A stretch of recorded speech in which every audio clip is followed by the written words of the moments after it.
પાટીદાર યુવા સેવા સંઘ મોરબી આયોજિત આજના નવા ઉમંગ, નવો ઉત્સવ અને નવા વર્ષના સ્નેહ મિલનના કાર્યક્રમમાં આપણા મંચ પર ઉપસ્થિત આપણા સમાજના ગેગુર વડલા સમાન તમામ વડીલ મુરબ્બી, અગ્રગણ્ય આગેવાનો, અલગ અલગ ઔદ્યોગિક એસોસિએશનના પ્રમુખશ્રીઓ અને વિવિધ શૈક્ષણિક અને સમાજને ઉત્થાન કરતી સંસ્થાના સૌ આગેવાન મુરબ્બી અને એનાથી વિશેષ અહીંયા ઉપસ્થિત મોરબીની આ ભૂમિના પવિત્ર લોકો, માતાઓ, બહેનો, વડીલો, દોસ્તો, યુવાનો અને સૌ મારા બાળ મિત્રો, આપ સૌના ચરણોમાં એક યુવાન કાર્યકર્તાના, એક યુવા મિત્રના આપ સૌના ચરણોમાં હું વંદન કરું છું અને નવા વર્ષની આપ સૌને હું ખૂબ ખૂબ શુભેચ્છા આપું છું. પહેલા જ્યારે પણ 2015થી આ 10 વર્ષની અંદર લગભગ 8 થી 10 વખત હું મોરબી આવ્યો છું, પણ જ્યારે જ્યારે મોરબી આવીએ એટલે અમને અમારું યોગી ચોક યાદ આવે. હું મનોજભાઈને, અમારા ભાઈ શ્રી નિલેશભાઈ, મનોજભાઈ કાલરિયા, બધાને ઘણી વખત મેં કીધું છે કે સમગ્ર ગુજરાતની અંદર પાટીદાર સમાજને આક્રોશ, તાકાત, મોહબ્બત, પ્રેમ, ભાઈચારો લડવું પડે ત્યાં લડાઈ કરવું, અને આવી વિવિધ ખુમારીઓથી મને સુરત પછી કોઈ સૌથી વધારે આખા ગુજરાતમાં કોઈ ગમતો વિસ્તાર હોય તો એ મોરબી છે. અહીંયા આ વખતે તો મનોજભાઈ કોઈ રેલીનું આયોજન નથી કર્યું, પણ અત્યાર સુધીમાં અમે જેટલી વખત રેલીનું આયોજન કર્યું દાદા, અમારો રૂટ અલગ હોય પણ આગળની 2 વ્હીલ નક્કી કરે કે હવે રૂટ કયો છે, કેમ કે 4 વ્હીલનો તો કોઈનો વારો જ ન આવે, આગળ 300 2 વ્હીલ કબજો મારી લે છે. એટલે ઉત્સાહી યુવાનો છે. આજની પાટીદાર સમાજની જનમેદનીને આપણે સ્નેહ મિલનના નામે આપણે ભેગા થયા છે. આ સ્નેહ મિલન એ નવા વર્ષનું તો છે જ, પણ મારા પૂર્વ વક્તાશ્રીઓએ, સૌ વડીલોએ વાત કરી કે અહીંયાથી ચિંતન થવું જોઈએ, મનન થવું જોઈએ, આત્મમંથન થવું જોઈએ અને સારા વિચારોથી સમાજને સુવ્યવસ્થિત રીતે કઈ રીતે સાંકળી શકાય, કઈ રીતે આગળ કરી શકાય, સમાજને કંઈક નવી દિશા મળે. કોઈ પણ સમાજના, કોઈ પણ ધર્મના, કોઈ પણ પાર્ટીના, કોઈ પણ સંગઠનના કે કોઈ પણ તાકાતના સ્નેહ મિલન થતા હોય છે તો સ્નેહ મિલનનો ઉદ્દેશ એ ભેગું થવું તો છે જ, પણ માત્ર ટોળા રૂપે ભેગું થવું એ સ્નેહ મિલનનો ઉદ્દેશ્ય નથી. સમાજનું સંગઠન એ ટોળું નથી. સમાજનું સંગઠન એ દરેક નાનામાં નાના કાર્યકર્તાથી માંડીને મોટામાં મોટા પ્રમુખ એક મંચ પર આવી અને એકબીજાની ભાવનાના, એકબીજાના વિચારના, એકબીજાનું સુખ દુઃખને આપલે કરે એવી ભાવનાઓનું આ મંદિર છે. આવા પવિત્ર મંદિરના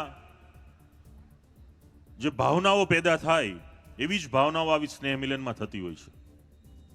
આજના આ કાર્યક્રમમાં 5 દિવસ પહેલા મને મનોજભાઈ કીધું કે તારે અલ્પેશ અહીંયા મોરબી આવવાનું છે.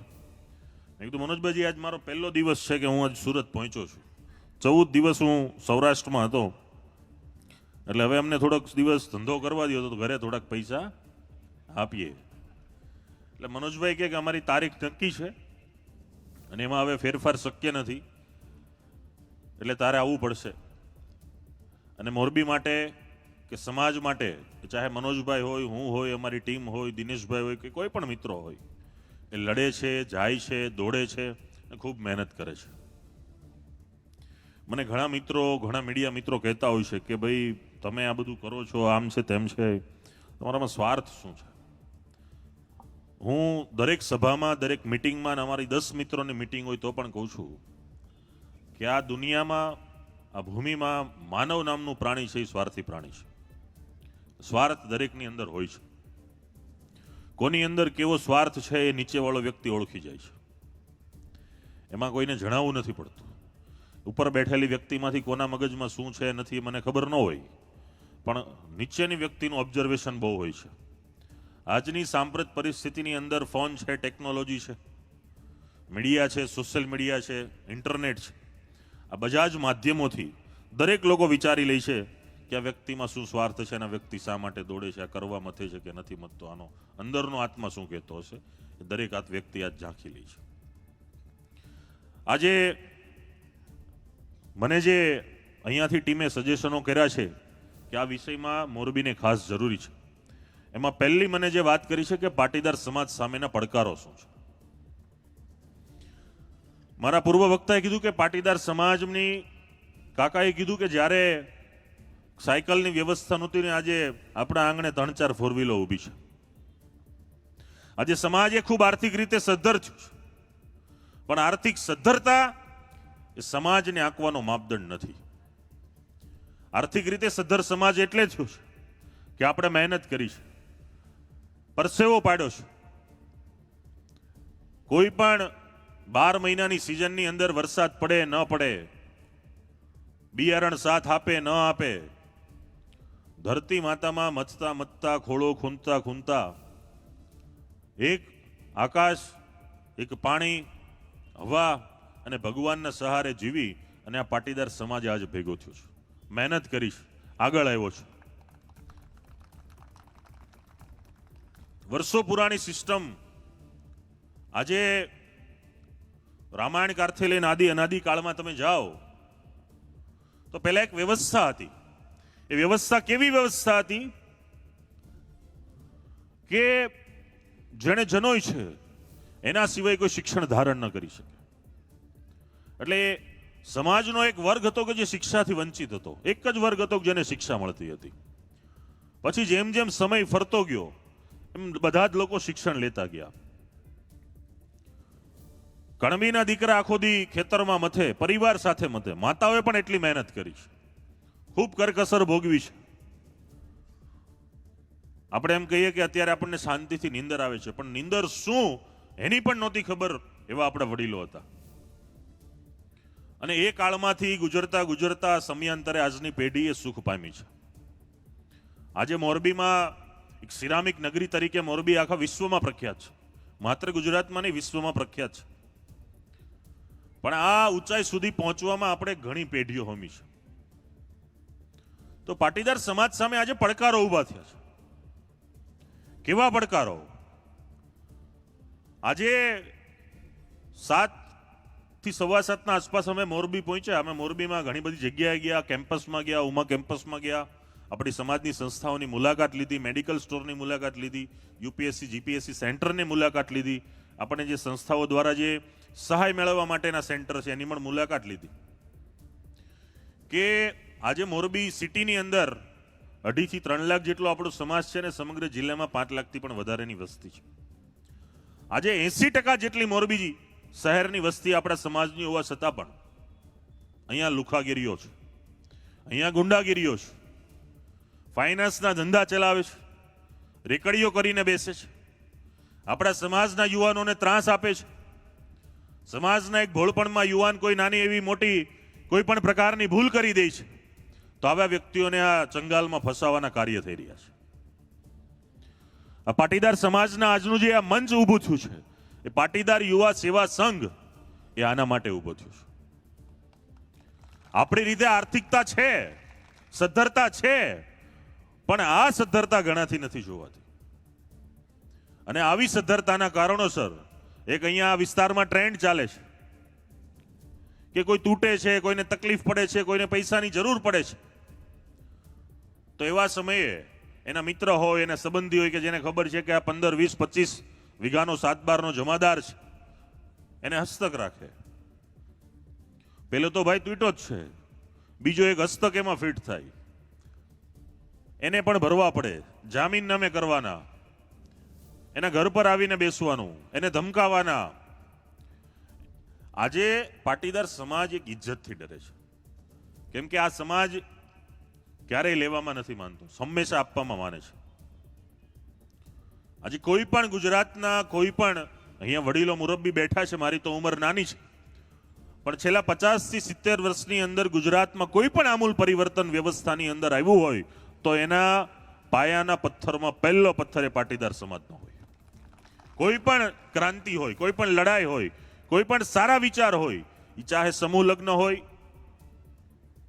કુરિવાજ પ્રથાઓને બંધ કરવાના વિચારો હોય, દાનનો પ્રવાહ હોય, સારી કોઈ શુભ શરૂઆત હોય, મોટા એજ્યુકેશન કેમ્પસની શરૂઆત હોય, ફ્રીમાં હોસ્પિટલમાં સુવિધાની શરૂઆત હોય, સમાજના આવા સ્નેહ મિલન ને સંમેલનો હોય, કોઈ પણ પ્રકારની ક્રાંતિકારી શરૂઆત આ સમાજે કરી છે. અને આ આજે એક એવો સમાજ છે પાટીદાર સમાજ, હું ગર્વથી કહી શકું છું કે કોઈ પણ દિશા ચીંધવામાં આ સમાજ અગ્રેસર હોય છે. આજે સમાજના લોકોને પીડા થાય છે, પડકારો ઊભા થયા છે. આજે વડીલે કીધું કે આપણે આર્થિક રીતે સદ્ધર થયા છે, પણ એ ખુલીને ન બોલ્યા. હું આજે ખુલીને કહું છું આ મોરબીના ચોકમાં કે આ વ્યસનના માંજડાથી આપણે દૂર થવું પડશે, દૂર થવું પડશે. તમે ગમે એટલું રખડો ભમો, ગમે એવી ફોર વ્હીલમાં ફરો, હું તમને દાવા સાથે કહું છું કે તમારા ઘરમાં એક વખત વ્યસન આવી જશે તો તમારી ગાડીના 4 ટાયર પણ તમને નહીં મળે. એટલું વ્યસન બરબાદી છે. આજે દારૂથી વધી એને યુવાનો ડ્રગ્સના નશામાં કારોબારમાં પણ જંપ લાવે છે, ડ્રગ્સના અનાદી બને છે.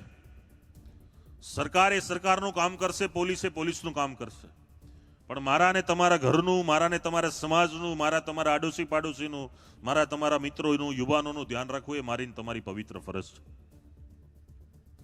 આજે મેં ગાડીમાં અમે આવતા હતા અહીંયા ત્યારે જ વાત થઈ મોરબીના મિત્રો સાથે કે પાટીદાર સમાજમાં જન્મ લ્યો એટલે કોઈ એવો યુવાન, મોટા વડીલ કે અહીંયા 80 વર્ષના વડીલો છે એવા પણ નહીં હોય કોઈ કે એને કોઈની માથે ધેણું ન હોય, દેવાના જ હોય. એમાં કઈ નવું નથી. તમે ધંધો કરો છો, તમે વ્યવસાય કરો છો, તમે સમાજમાં છો, તમે આદાન પ્રદાન કરો છો, એકબીજા વચ્ચે સંબંધથી જીવો છો, સામાજિક ઇજ્જતથી જીવો છો, તો બધાને લેવડ દેવડ હોય જ. ક્યારેક કોકની માથે કપરી પરિસ્થિતિ આવે છે, તમે સમયસર પૈસા નથી ચૂકવી શકતા, કોઈ ટેન્શનમાં છે, તો એનો રસ્તો એ કોઈ વ્યસન નથી, એનો રસ્તો મહેનત છે. તમે ફરીથી ખંતથી ધંધામાં, નોકરીમાં જ્યાં પણ છો ત્યાં સર્વશ્રેષ્ઠ પ્રાપ્ત કરવાની એક ધગશ રાખો. વ્યસનના કુંડાળામાં ફસાય પછી એક તો વ્યસનથી બરબાદ, બીજું ધંધાથી બરબાદ, ત્રીજા આવા જે આ શટરો ખોલીને જે ફાઇનાન્સરો બેહી ગયા છે એની પાસેથી પૈસા લેવાના, 5% 10%ના પૈસા ભરવાના, વ્યાજની ચિઠ્ઠીઓ ફેરવવાની.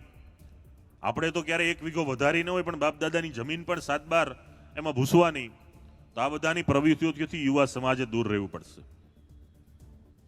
આજે સ્નેહ મિલનની અંદર આપણે સમાજે ભાથું બાંધવાનું છે. ઘણી બધી એવી પ્રવૃત્તિઓ છે કે એ પ્રવૃત્તિઓની પાછળ ઘણા બધા લોકોની મહેનત હોય છે અને ઘણા બધા લોકો ઈચ્છે છે. જેમ કાકાએ કીધું કે આજે આપણે સદ્ધર થયા, એક થયા, આગળ વધ્યા એટલે આપણે દેખાય છે. અને જે દેખાય ને એના વિરુદ્ધની અદેખાય આવે, જે દેખાય એના વિરુદ્ધની અદેખાય આવે. કોમન વસ્તુ છે, પણ આપણે એવી રીતે દેખાવાનું છે કે આ સમાજમાંથી દરેક સમાજ આપણી પ્રેરણા લે. આજે આ કોઈ સમાજ વિરોધી નથી, આપણે કોઈ સત્તા વિરોધી પણ નથી, પણ આપણે આપણી પેઢી ટકાવવા માટે, આપણી આગળની પેઢી મજબૂત બને, આપણા યુવાનો, આપણી યુવતીઓ મજબૂતાઈથી આગળ વધે માટેનો પ્રયાસ કરવાનો છે. એ ચાહે સમાજ ક્ષેત્ર હોય, ચાહે રાજકીય ક્ષેત્ર હોય, ચાહે આર્થિક ક્ષેત્ર હોય, ચાહે શિક્ષણનું ક્ષેત્ર હોય, ચાહે મેડિકલ ક્ષેત્ર હોય કે કોઈ પણ પ્રકારના ક્ષેત્રમાં આપણે આપણી હિસ્સેદારી નોંધાવીએ, આપણે આગળ વધીએ, આપણા યુવાન યુવતીઓ એમાં મજબૂતાઈથી સ્થાન મેળવે એ માટેના પ્રયાસો થવા જોઈએ. આજે સમગ્ર ગુજરાતની અંદર પાટીદાર સમાજનું ક્યાંય એવી નાની મોટી મીટિંગ કે સભા કે સ્નેહ મિલન કે એવું નથી થતું પૈસા કેમ કમાવા, ધંધો કેમ કરવો. બધાને એ આવડત આવી ગઈ છે. જેમ આપણને આગલી પેઢીઓ કેમ ખેતી કરવી, કેમ ન કરવી એના ક્લાસ ન લેવા પડતા, એના પાયામાં ખેતી હતી, એના પાયામાં મહેનત હતી, એમ આજે ધંધો કઈ રીતે કરવો એ કોઈને શીખવાડવું નથી પડતું. પણ આજે સમાજના વડીલોને અને આ પેઢીને એવી ચિંતા છે કે અમે પણ જ્યારે આ દુનિયામાંથી જઈએ ત્યારે અમને એમ થાય કે નહીં, આજના યુવાનો એ અમારું ભાથું સાચવી રાખશે, એવો આપણે એને ભરોસો આપવાનો છે. 66 વર્ષે, 70 વર્ષે, 80 વર્ષે એમને ચિંતા કરવાની જરૂર ન પેદા થવી જોઈએ. આ ચોકમાં 70-80 વર્ષે એમને ચિંતા કરવી પડે એ આપણા માટે ચિંતાનો વિષય હોવો જોઈએ. કે આવડી ઉંમરની વ્યક્તિઓ જે આપણા માટે મથે છે, એના અંદર એક પીડા છે કે આજે કોઈ પણ નાના કે મધ્યમ વર્ગનો યુવાન કે યુવતી શિક્ષણથી વંચિત ન રહેવો જોઈએ. વર્ષો પહેલા 500,000, 1500, 2000, 5000 ફી એ ભરતા અને પાછા વિદ્યાર્થીઓ આપી પણ જતા. તેથી આજે ફરીથી એ યુવા પેઢી અને વડીલોની બંનેની સંયુક્ત પેઢીએ ફરીથી આજના મોરબીના યુવાનો આવા વંચિત ન રહી જાય એની કાળજી લીધી છે. એ બદલ હું એમને ખૂબ ખૂબ નતમસ્તક સલામ કરું છું, વંદન કરું છું. આવા વિચારોથી સમાજની પ્રેરણા મળતી હોય છે અને આજના સ્નેહ મિલનમાં ખાસ કરીને યુવાઓ અને મહિલાઓ વધારે ઉપસ્થિત છે. અને હવે પછીની કોઈ પણ સમાજની પેઢી હોય, મનોજભાઈ, એ ચાહે પાટીદાર સમાજ હોય કે અન્ય સમાજ હોય, યુવાનો અને મહિલાઓનું સૌથી વધારે મહત્વ હવેની પેઢીમાં રહેવાનું છે. ત્યારે આ બંને યુવાઓ અને મહિલાઓ પોતપોતાના ક્ષેત્રમાં આગળ આવે એવી હું આશા રાખું છું. અને મોરબીના જે સળગતા પ્રશ્નો છે, એક તો મેં વાત કરી આ ફાઇનાન્સરોની, બીજા જે પ્રશ્ન છે લુખાઓના. મેં હમણાં 5 દિવસ પહેલા એક ફુલઝર ગામની ઘટનામાં સ્ટેટમેન્ટ આપ્યું તો મને એવું કીધું કે તમે જે આ લુખા સામે લુખા બોલો છો એ ના બોલવું જોઈએ. એટલે આજે હું થોડુંક એમાં ફેરફાર કરું છું કે લુખાઓના તાકાતને તોડવા માટે આપણા સમાજે સુરવીર પેદા કરવા પડશે. અને આ જે સુરવીરો છે એ આપણી વચ્ચે જ છે. એમને આપણે મદદ કરવાની છે, એને આપણે પ્રોત્સાહન આપવાનું છે. આપણે કોઈના ઘરેથી લઈ લેવું, કોઈનું ખૂંચી લેવું, કોઈના પૈસા લઈ લેવા, કોઈ બળજબરીથી કોઈની જમીન પડાઈ લેવી, કોઈના પ્લોટ ઉપર કબજા મારવા એ આપણી પ્રવૃત્તિ નથી. પરંતુ મારીને તમારી 7 પેઢીની સાચવેલી મિલકત ઉપર 7 બારમાં કોઈ એક આંગળી ઊંચી કરી જાય તો સુરવીરોની ફોજ ત્યાં આવી જોઈએ. અને આ સેવા સંઘનું એ કામ છે. કેમ કે આજે જમીન જાયદાદ કોઈ પણ સમાજ પાસે હોય, દરેકને વાલી હોય. ખૂબ મહેનતથી, ખૂબ કાર્યથી અને ખૂબ કર્મથી આ બધી પ્રવૃત્તિઓથી પોતાના કેટલાય એમાં આહુતિઓ આપી હોય છે, લોહી રેડ્યું હોય છે, ત્યારે આવી જમીનોને જાયદાદ થતી હોય છે. ગામડાઓની અંદર આજે એક ટ્રેન્ડ આવ્યો છે કે એક અસામાજિક તત્વ કે લુખો હોય, તમારા ગામમાં કોઈને નાની એવી જમીન વેચવાની હોય એટલે સમજો કે માર્કેટમાં 4 લાખ ભાવ હાલતો હોય તો એ 5 લાખ આપીને લઈ લે 10 વીઘા. એટલે પહેલા ખેડૂતના ખેતરને પણ એવું થાય કે મારી જમીનનો ખૂબ સારો ભાવ આવ્યો છે. પછી આજુબાજુમાં કાકાના, દાદાના, બાપાના જે પણ 4-5 ભાઈઓના જમીનના 7 બારના સેઢા જે અડતા હોય એને ધીમે ધીમે ત્રાસ આપે. એટલે એનો ત્રાસ એટલો વધી જાય કે 5 વર્ષ પછી એ જમીનનું મૂલ્ય 6 લાખ થઈ ગયું હોય, પણ એ આજુબાજુના 4 સેઢાવાળા એટલા કંટાળી જાય કે 3 લાખમાં હવે દઈ દેવી છે. એટલે મૂળ સરવાળે એ 3 લાખની જમીન બીજી 20-30 વીઘા કવર કરી લઈ. આવા તત્વોની સામે આપણે ઊભું થવાનું છે. કોઈને પણ આજે ગામડાની અંદર પરિસ્થિતિ એવી થઈ છે કે વડીલો રહે છે, એમને શહેરની આબોહવા અનુકૂળ નથી આવતી, ત્યાંના વાતાવરણથી ગમતું નથી, ત્યાંના ખોરાક, આદાન પ્રદાન, વિચારો ખૂબ અલગ પડે છે. વડીલો બિચારા ગામમાં રહે છે, એના છોકરા હોય, એમની પુત્રવધુ હોય, એમનો પરિવાર હોય, કોઈ સિટીમાં શિફ્ટ થાય. જેને જેવો નજીકનો વિસ્તાર, આખા ગુજરાતની વાત કરું છું, ચાહે કોઈ રાજકોટ હોય, કોઈ સુરત હોય, કોઈ વડોદરા હોય, કોઈ બહાર દેશ હોય, બધા અલગ અલગ શિફ્ટ થઈ ગયા છે. ત્યાં આજે ગામડાઓની ખૂબ પરિસ્થિતિ ખૂબ ભયંકર બની છે. ત્યારે આ જમીન, પોતાની જાયદાદ અને પોતાની માતાનું, આપણે એમ તો ધરતી માતાને આપણે એક માતાનું બિરુદ આપ્યું છે, ત્યારે આપણી મા પર કોઈ પલટવાર કરે તો એનો પ્રતિકાર થવો જોઈએ અને મજબૂતાઈથી એમાં સવે એકતા સાથે આગળ આવવું જોઈએ. મેં પહેલા કીધું એમ કે ટોળું કરવું એ સમાજનું સ્નેહ મિલન નથી, પણ એકબીજાના સુખ દુઃખને, ભાવનાઓનું આદાન પ્રદાન થાય ને એવા મંદિર બને તો જ આપણું કામ થશે. ટોળા ગમે એટલા થશે એનાથી તાકાત ઊભી નહીં થાય. આપણે એકાત્મતા સાથે બેસવું પડશે. અહીંના પ્રમુખ સ્થાનોમાં જે આગળની હરોળમાં બેઠેલી વ્યક્તિઓ છે અને છેલ્લે સ્ક્રીન પછી લાસ્ટમાં ઉભેલી વ્યક્તિઓ છે, આ બે વચ્ચેનો જ્યારે પરસ્પર આદાન પ્રદાન થાય ત્યારે સમાજની શક્તિ ખીલી ઉઠે. પછી આગળ બેઠેલા 50 વ્યક્તિ એનું કર્મનું કરી લઈને વાહેવાળાને કંઈ ખબર ન પડે તો સંસ્થા કે સમાજ ક્યારેય આગળ આવે નહીં. છેલ્લી પંક્તિમાં, છેલ્લી હરોળમાં, છેલ્લી લાઈનમાં કે છેલ્લી મજબૂરીમાં ઉભેલા માણસને પણ સમાજ વતી કંઈક આપવાનો અવસર પેદા થાય ને એવું મંચ જ્યારે ઊભું થાય ત્યારે સમાજની એકતા પ્રદાન થાય. અને આવી એકતા આ મંચથી ખીલે એવી પણ હું એક આશા રાખું છું. છેલ્લા પાટીદાર યુવા સેવા સંઘની જ્યારથી રચના થઈ ત્યાર સુધીમાં મેં જોયું છે કે લગભગ 2-3 મહિના મનોજભાઈને બધા કંઈ જવા દેતા નથી. કોઈકને કોઈક મારી જેવા નવરા હોય એને લઈ આવે અને ગમે એમ કરીને કે અહીંયા અમારે સમાજનું કંઈક કરો. ખૂબ ચિંતા પણ કરે છે અને ખૂબ દોડે પણ છે. આખી યુવાનોની ફોજને હું નતમસ્તક વંદન કરું છું. ત્રીજી જે પ્રવૃત્તિ છે, યુવાનોમાં આજે ગેમિંગનો એક ક્રેઝ આવ્યો છે.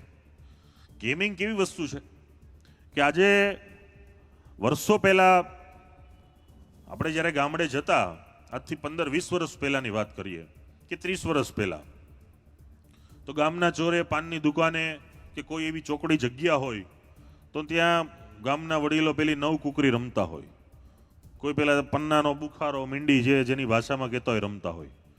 તો એક બેસવાનું એક ટાઈમ પાસનું સાધન હતું. આજે તમે જ્યાં રોડ ઉપર જે ખુલ્લા હોય સેન્ટરો બધા અલગ અલગ, ખાટલા હોય ને સુવિધા હોય ને ખુરશીઓ હોય ને બધા બેઠા હોય યુવાનો, તો દરેકના હાથમાં મોબાઈલ હોય. આજે 25-30 વર્ષ પછી એક જમાનો ચેન્જ થયો છે અને ગેમો રમે. ગેમો એક ટાઈમ પાસ હોઈ શકે પણ ગેમ એ આપણી જિંદગી ન હોય. આજે ગેમ આખી જિંદગી બની ગઈ છે. ત્યાં પાનના ગલ્લે બેસવાનું, પહેલા સાદી ફ્રી ગેમ રમે, પછી આઈડી વાળી ગેમ રમે. 1000 રૂપિયા નાખો એટલે 1200 મળે, 5000 નાખો એટલે 6000ની આઈડી ખુલે. આઈડીમાંથી ગેમ રમવાની. એ જ ગલ્લામાંથી એના જ માણસો હોય, એ તમને રિચાર્જ કરી આપે. ધીમે ધીમે આપણો દીકરો 10,000, 20,000, 50,000ના રિચાર્જ કરાવે. પહેલા 1-2 દિવસ 5 દિવસ કમાઈ લે, પછી એને એમ થાય કે આ તો બહુ સારો ધંધો છે. ચા પીતા પીતા, સિગરેટ પીતા પીતા હાન થાય તો 50,000 લાખ રૂપિયા કમાવા મળે. 2-5 મિત્રોને લઈને જાય, એના પણ આઈડી ખુલાવે, એના ખાતા પડાવે. પછી આખી આ યોજના શરૂ થાય છે. જે પૈસા આવ્યા છે એનાથી 10 ગણા આપણા ઘરમાંથી જાય છે. મારી મનોજભાઈ સહિત આખી ટીમને વિનંતી છે કે કાયદો તો કાયદાનું કામ કરશે જ, પણ આવા તત્વોથી, સેન્ટરોથી, ચાની ચુસ્કીથી જ્યાં પણ આવી બેઠકો ચાલતી હોય એવી બેઠકો પર આપણી ટીમ સાથે એક જનતા રેડ થવી જોઈએ. કાયદો કાયદાનું કામ કરશે જ, પણ આમાં ઘણી સિસ્ટમો એવી પણ હોય છે કે એમાં પણ એની મિલીભગત હોય છે. પેલું માયાભાઈ જેમ કહે કે 100માં ફોન કરો એટલે આવે ને 200માં આપે તો વહી જાય. તો એક સિસ્ટમના ઘણા માણસો એવા હોય છે કે જેની મિલીભગતથી બધું ચાલતું હોય છે. તો જ્યારે આવી મિલીભગતો હોય છે ત્યારે આપણા સમાજના, આપણા યુવાનને બચાવવા માટે આપણે આગળ આવવું જોઈએ.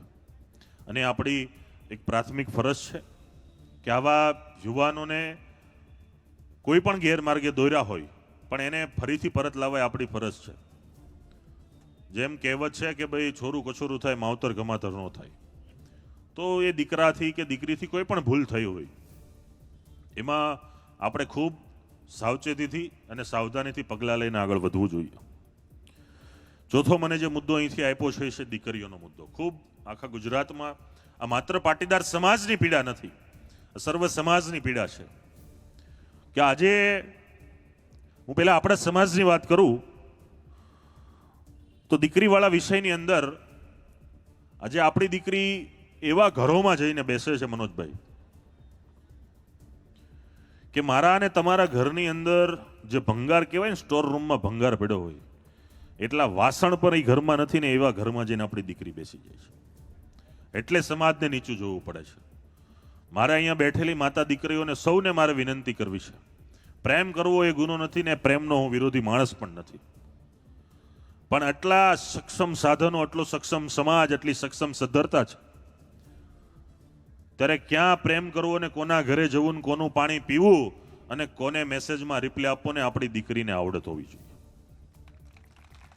કોઈ આવારા અને લુખા તત્વ તમને ઇન્સ્ટામાં, એફબીમાં, વોટ્સઅપમાં હેલો કરે, તમે એની વાતમાં આવી જાઓ, ભાડાની ગાડીઓ ને 4-વ્હીલરના ફોટા મોકલે, ભાડાને લીધેલા ફાર્મ તમને બતાવે ને તમને એમ થાય કે આ કરોડપતિ છે. એ લુખાઓના ઘરમાં 4 હારા વાસણ ન હોય. વાસણ એના ઘરમાં બેસતા પહેલા આપણી દીકરીએ વિચાર કરવો પડશે. આજે જ્યારે આવી ઘટના ઘટે છે ત્યારે દરેક સમાજના આગેવાનોએ નીચું જોવું પડે છે. અને આ એવો બનાવ નથી કે તમારા ઘરમાં ન બને, આ કોઈ પણના ઘરમાં બની શકે. કેમ કે આજે ટેકનોલોજીનો જમાનો છે. પહેલા ઘરમાં કે ડેલામાં ખબર પડતી કે તમારા ઘરમાં 4 જણા છે, પણ આજે ટેકનોલોજીના જમાનામાં તમને ખબર નહીં પડે કે તમારા ફ્લેટમાં, તમારા બંગલામાં, તમારા ડેલામાં, તમારા ઘરમાં, તમારા શોરૂમમાં કે તમારી દુકાનમાં તમે 4 જણા જ હશો, પણ એના સિવાય 10 જણા પણ હશે. આ મોબાઈલના જમાનામાં કે કોની સાથે વાત કરે છે, કોની સાથે મેસેજ કરે છે, એ તમને નથી ખબર, મને પણ નથી ખબર. આવા તત્વોની વિરુદ્ધ આપણે જાગવું પડશે. કાયદામાં જોગવાઈઓ છે કે દીકરી 18 વર્ષની થાય, દીકરો 21 વર્ષનો થાય એટલે પુખ્તતા ગણાય. પોતાની રીતે લગ્ન કરી શકે, મન ફાવે એવા પાત્રો પસંદ કરી શકે. માતા પિતાની કોઈ સંમતિ નથી. ત્યારે દિનેશભાઈ હોય, મનોજભાઈ હોય, વરુણભાઈ હોય સહિતની આખી ટીમ ઓછામાં ઓછા 50 જેટલા આવા પ્રવાસો સાથેના પ્રોગ્રામ કર્યા છે કે જ્યાં પણ આવી પ્રેમની બાબત આવે છે કે લગ્નની બાબત આવે છે, કોઈ પણ સમાજનો દીકરો દીકરી હોય, પોતાના વિસ્તારમાં જ એની નોંધણી થવી જોઈએ, માતા પિતાની સંમતિ થવી જોઈએ. કેમ કે આ જે પ્રકારના દૂષણ પેદા થયા છે, આજે 18 થી 20 વર્ષની, 22 વર્ષની, 25 વર્ષની દીકરીને મોટી કરવી આ સમાજની વચ્ચે માતા પિતાને ખબર હોય. આજે હું એટલા માટે કહી શકું છું કે મારે એક 15 મહિનાની દીકરો અને દીકરી છે. એને બાળપણથી 20-25 વર્ષ સુધી મોટા કરવા, એમને ભણાવવા, ગણાવવા, સમાજમાં સારી રીતે પ્રેઝન્ટ કરવા, એમને બચાવવા, એમને શિક્ષણ આપવું, એમનું આરોગ્ય સારું રહે માટેના ખર્ચાઓ કરવા, એ કંઈ નાની માતા ખેલ નથી. દરેક ઘર પોતાની રીતે પોતાની આબરૂ બચાવવા માટેના પ્રયાસ કરતા હોય છે. પણ મેં જોયું છે કે જ્યારે આવો બનાવ બને, માફ લગાડજો ખોટું લાગશે, કે જ્યારે પણ આવો બનાવ બને ને ત્યારે પહેલા આજુબાજુના 5 સગા સંબંધીના મિત્રો જેમ કહે છે કે ભાઈ આ બધું હાયલા જ કરે, હવે આમાં શું થાય, એના પપ્પાને અમે કીધું હતું પણ હવે આમાં કેમ કરશું, એની માએ જ એને ચડાવી છે. બધા કારણોમાં ન જાઓ. આપણે એને પરત કઈ રીતે લાવીએ અને એની નવી જિંદગી કઈ રીતે શરૂ થાય એ માટે જાઓ. એક તો ઘર પીડામાં છે અને તમે ઉપરથી બીજી પીડા આપો છો. આ સમાજ બંધ કરવું પડશે. એ દીકરીનો પ્રશ્ન નથી, એ આખા સમાજની આબરૂનો પ્રશ્ન છે. અને આપણા સમાજની અંદર માતા દીકરી બહેનોને એક અલગ સ્થાન મળ્યું છે. દરેક સમાજની અંદર પણ મળ્યું છે. દરેક સમાજ એક એને અલગ ઇજ્જતથી જોવે છે, પૂજે છે, લક્ષ્મીના સ્વરૂપે એમને જોવે છે. અને એવડી મોટી દીકરી જ્યારે આપણા ઘરમાં, આપણને પણ ખબર, ઘણીવાર તો 10-10 દિવસે ખબર પડે છે કે દીકરી ક્યાં છે. તો 10 દિવસ સુધી આ ઘરના મા બાપ, એમના ભાઈ બહેન, એમના સગા સંબંધીની જે પરિસ્થિતિ હોતી હોય છે એ ખૂબ ભયંકર હોય છે. તો મારી આપ સૌને વિનંતી છે કે દીકરીમાં પહેલા તો આપણા પરિવારે કાળજી લેવી જોશે, આવા તત્વોથી બચવું જોશે. લુખ્ખા લખવાંગાઓના હાય હેલો ને એની ચમક ધમકમાં ક્યારેય આવવું ન જોઈએ. અને છતાં પણ જો કોઈ આપણી દીકરીને ફસાવે છે તો મનોજભાઈ સહિતની ટીમની જવાબદારી બને છે કે આવી દીકરીઓનું આપણે રક્ષણ કરવું પડશે. શસ્ત્ર અને શાસ્ત્ર આ બંને એ આપણા સમગ્ર હિન્દુ સમાજનું એક આરંભ કહી શકાય કે શસ્ત્ર વિના પણ શક્તિ અધૂરી છે અને શાસ્ત્ર વિના પણ શક્તિ અધૂરી છે. એ વાક્યમાં હું મારું એક નવું વાક્ય એડ કરું છું કે શસ્ત્ર અને શાસ્ત્ર આ બંનેનો ઉપયોગ અને અસ્તિત્વ નહીં હોય તો નારીનું વસ્ત્ર સરખું નહીં હોય. એના માટે એટલી ભાષામાં તમારે સમજી જવું જોઈએ કે નારીના વસ્ત્રના ખોટા ઉપયોગ ન થાય એના માટે જરૂર પડે શસ્ત્ર અને જરૂર પડે શાસ્ત્રનો ઉપયોગ આપણે કરવો પડશે. આજની પરિસ્થિતિ એટલી ભયંકર બની છે કે સાંજે દીકરી આપણા ઘરે હોય, બહાર જઈને સવારે સીધી યુપી પહોંચી જાય છે. યુપીથી પરત લાવી એ કંઈ જેમતેમ તો લવાશે નહીં. તેના માટે બધા શસ્ત્ર શાસ્ત્રના આપણે પ્રયોજનો કરવા પડે. અને સમય બલવાન હોય છે. જેવો સમય, જેવી પરિસ્થિતિ પ્રમાણે શસ્ત્ર અને શાસ્ત્રના પાસાનો ઉપયોગ કરી લેવો પડે.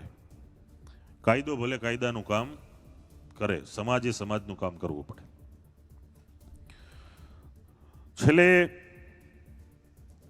જેમ વડીલે વાત કરી કે લક્ષ્મણ બાપાને કેટલા ઓળખે, એટલે લગભગ મેં ગણ્યા 10 લોકો ઓળખે છે.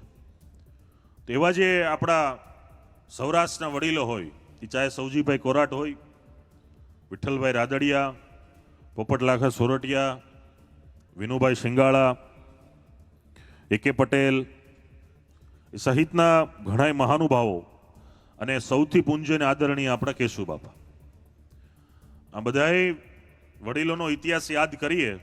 આજે આમાંથી લગભગ કોઈ આપણી વચ્ચે હયાત નથી, પણ આ એવા વડીલો હતા કે જ્યારે સમાજને કોઈ પણ પ્રકારની કાયદાની અંદર હોય કે કાયદાની બહાર હોય કે કાયદાની મર્યાદામાં ન પણ હોય, છતાં પણ કોઈ પણ પ્રકારની મદદ ગમે ત્યારે પડતી ત્યારે આગેવાનો ઊભા રહેતા. પક્ષ કોઈ પણ હોઈ શકે છે, એ બીજી મેટર છે, પરંતુ આ આગેવાનોએ સમાજનું ખૂબ મોટું રક્ષણ કર્યું છે. અને સૌજીભાઈ તો એવું કહેતા કે આ દુનિયામાં એક જ દાદા છે, હનુમાન દાદા, આના સિવાય કોઈ બીજો દાદો નથી. તો મને લાગે છે કે મોરબીમાં પણ એવું થવું જોઈએ કે એક જ દાદા છે, અહીંયા હનુમાન દાદા. કોઈ દાદા નથી, કોઈ લુખો નથી, કોઈ લફંગો નથી. આપણા સમાજ ઉપર કોઈ પણ પ્રકારની આપત્તિ આવે ત્યારે એનો પ્રતિકાર 100% થવો જોઈએ.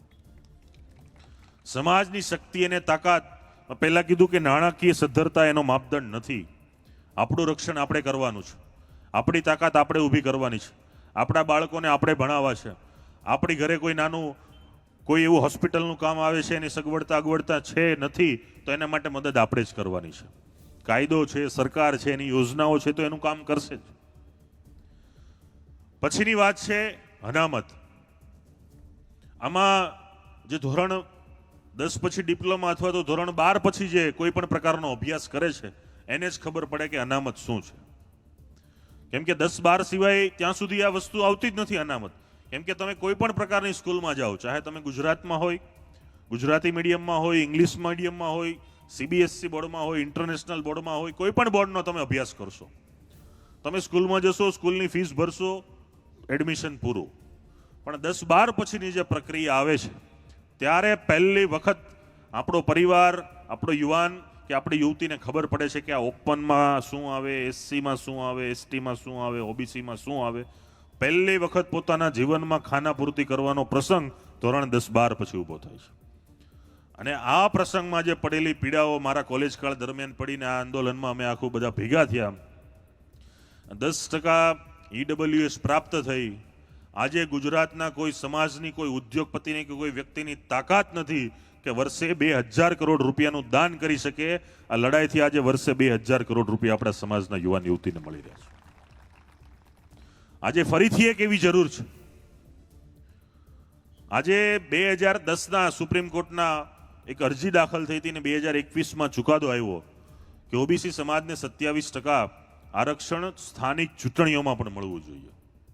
જેમ શિક્ષણમાં ને રોજગારીમાં છે, એવી રીતે સ્થાનિક સ્તરની ચૂંટણીઓમાં, જિલ્લા પંચાયત, તાલુકા પંચાયત સ્તરે સ્થાનિક સ્વરાજની ચૂંટણીમાં પણ અનામત લાગુ પડ્યું છે. અને પહેલી વખત એવી રીતે ચૂંટણી થવાની છે.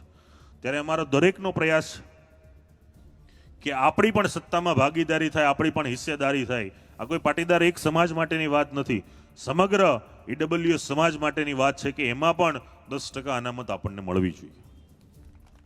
આપણે શિક્ષણમાં હકદાર છીએ, આપણે રોજગારમાં હકદાર છીએ, તો સત્તામાં પણ આપણે હિસ્સેદારી જોશે.